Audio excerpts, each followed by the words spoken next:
But the reason why we came here is because 2 months ago, I visited the President of Kenya and announced to him that in 2027, I'll be running for governor of Kakamega.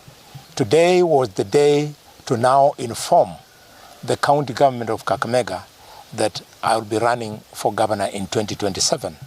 I deliberately chose Governor Wycliffe Oparanya for this very important communication to this county because he was our first governor. I have met the former governor of Kakamega without prejudice to anybody, be it one who is currently in office or one who hopes to also vie for position of governor in Kakamega 2027. But today we have said with Governor Oparanya that there can be nothing that would make us not to agree to work together for the sake of development of Kakamega.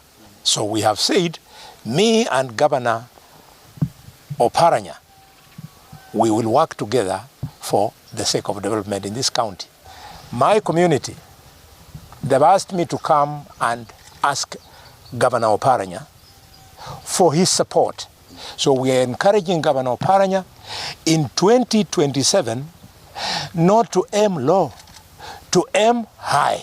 And we are prepared to support him in that position at the higher level that he's going to aspire for, because it should not be criminalized that when Kakamega asks for the highest position in the land or the second highest position in the land, it is disrespectful to some other county in our community. And we would like Oparanya's colleagues in Azimio to understand him for that.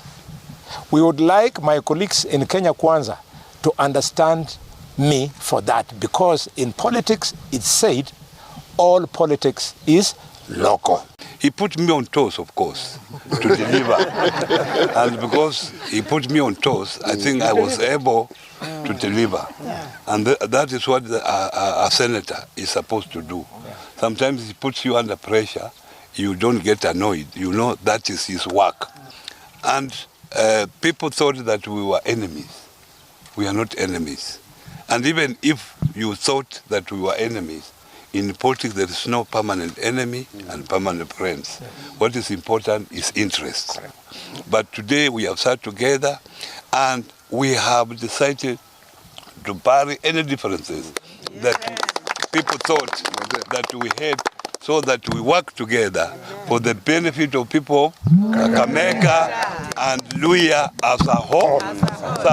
Yes. I've told him to consult with this coalition, consult with the president. I will also do the same in our side to make sure that we are all together come 2027. When two senior brothers in our community can get together on a table and talk to each other, that is very important.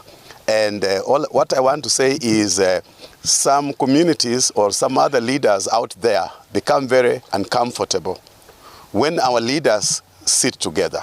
Because sometimes we are used as diapers, whereby people use us politically for their own benefit.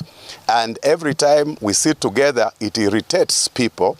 But this time around, it's very important that our senior leaders have chosen a path where they want to talk to each other, irrespective of political affiliation. We must collectively bring our ideas and our ideologies together and get a common ground which can bring or yield a result for our people in terms of development. And we want to remain like that, and we have really argued with Oparanya also to consider going for presidency, because we want also to have one of our own up there so that we can negotiate, so that whoever wants to do business with us will come to negotiate through Oparanya, because Oparanya becomes our gatekeeper.